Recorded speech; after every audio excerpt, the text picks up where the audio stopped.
My question is to the Minister for Children and asks, does she agree that Oranga Tamariki has a role to play in preventing abuse and harm before tamariki and rangatahi enter care?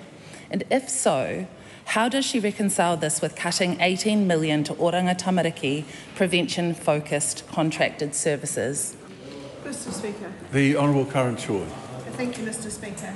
In answer to the first part of the question, yes, alongside other agencies as part of the wider children's system and the community as a whole.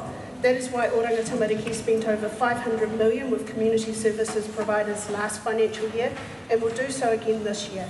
In answer to the second part of the question, the first point I would like to make is that a large proportion of the $18 million the member refers to will be made up from the money Oranga Tamariki has recovered or will recover from where a social service provider has not delivered services that have been paid for.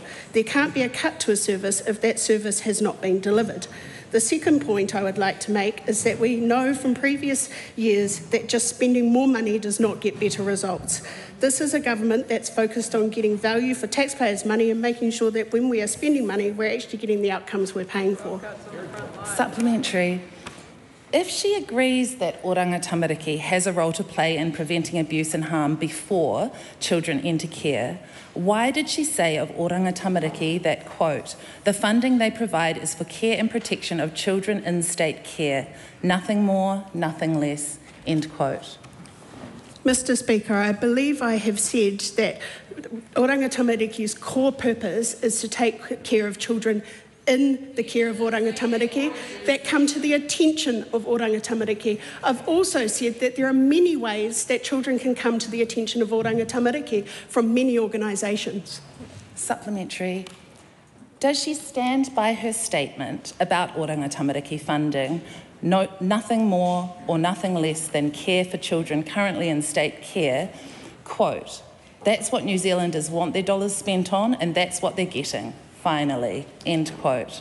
And if so, does she think that New Zealanders wouldn't accept her spending their money on prevention so children aren't at risk of going into care?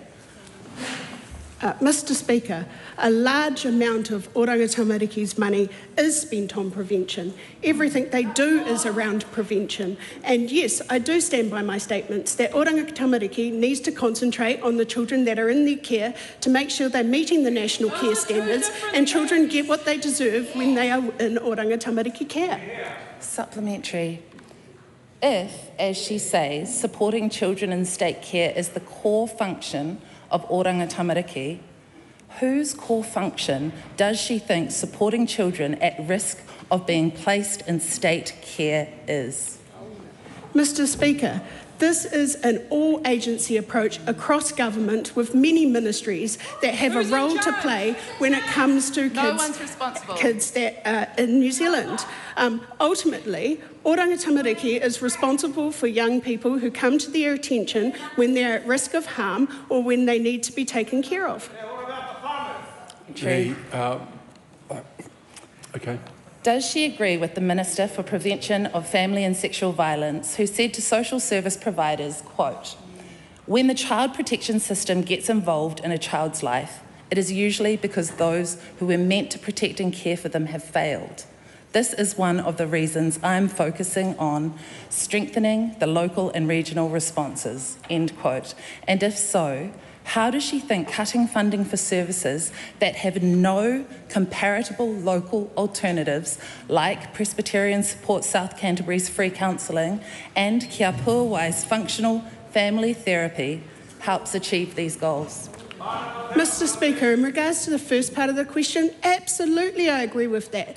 Children do come to the attention of Oranga Tamariki when those who are supposed to care for them have failed. And Oranga Tamariki has to come in at a child's worst moment and actually make sure that they are taken care of. It is disgusting that Oranga Tamariki has to exist. People need to step up and start taking care of their children. The Honourable Willow Prime. Can the Minister confirm that she has a commitment from other government agencies to fund these prevention services she is cutting, or is the government simply ignoring or deprioritising their statutory obligations to children?